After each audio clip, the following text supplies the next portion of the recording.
Hello children, how are you?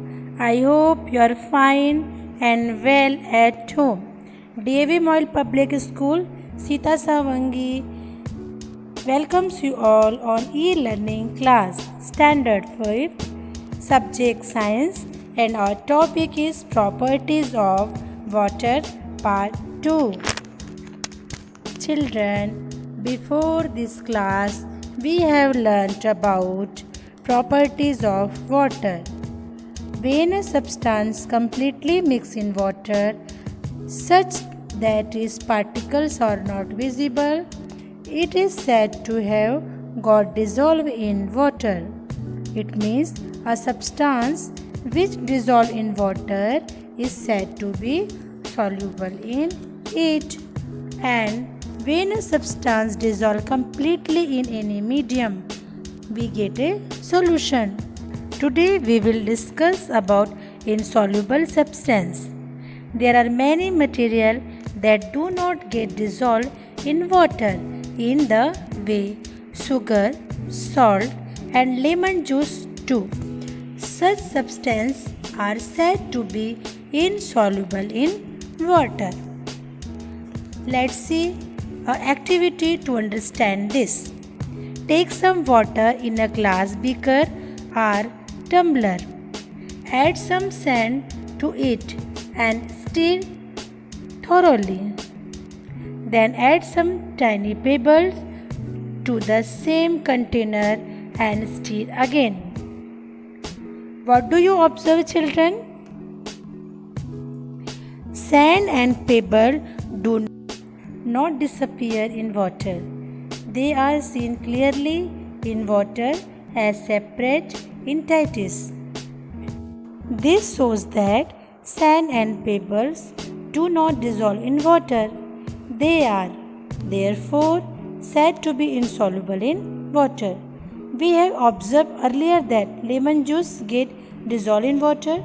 Do all liquid get dissolved in water? Let us check by activity. Take 2 glass tumbler, fill them half with water, add a few drops of ink in one tumbler and mustard oil in other. Stir both the mixture. What do you observe? Ink dissolves in water, whereas mustard oil does not dissolve. It is not only solid and liquid that may or may not get dissolved in water. We find that some gases are soluble in water while others are not. Gases like carbon dioxide, oxygen dissolve in water in a small amount.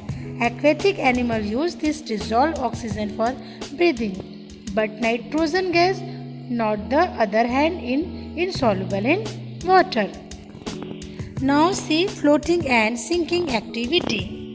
The material which do not dissolve in water either float or its surface or sink to the bottom of the container. For this, let's perform an activity. Take 2 glass beaker, fill half with water. Put some coin in one beaker and some cork piece in other. Stir both thoroughly.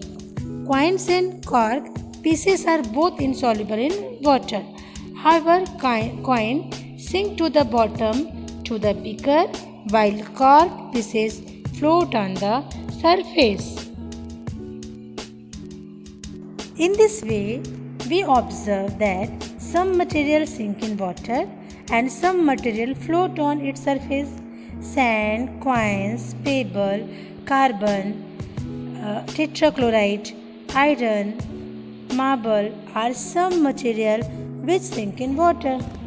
Cork, butter paper, thermocol, hair oil, mustard oil are some material which float on the surface of water. A given material may sink and float. It depends on the nature and type.